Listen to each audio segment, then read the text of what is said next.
You may remember Dan Neidle as the tax analyst who brought down Nadhim Zahawi, the very short lived Chancellor of the Exchequer, who had tax problems.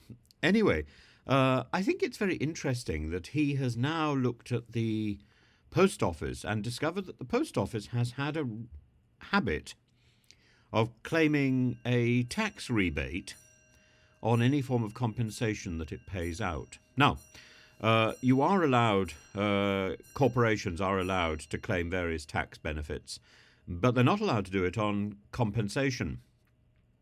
And the compensation the post office has already paid out uh, would therefore mean that it's underpaid corporation tax by claiming these tax benefits against that.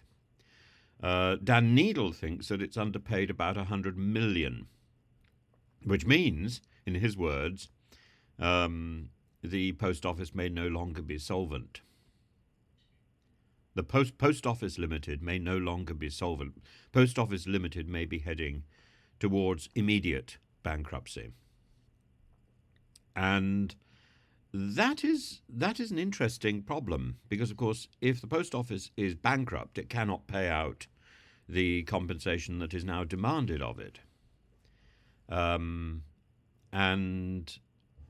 there is debate about this. Some tax experts think that the post office is positioning claiming a tax refund and claiming a tax benefit and offsetting compensation was appropriate and accurate, but many would agree with Dan Neidle. And I think Dan Neidle's own history in calling out the big and the strong suggests that he's probably right. HMRC apparently doesn't want to comment on specific issues, saying is reportedly saying we collect the tax due under the law, creating a level playing field for everyone and funding public services. Well, yeah, but the problem is that the bigger the corporation, the bigger the company, the bigger the individual, the more they can afford top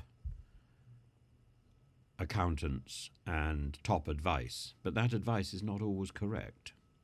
And when it's wrong, fixing that is going to be enormous. So, once again, the post office looks as if it's been caught in a fiddle and it's going to fall flat on its face.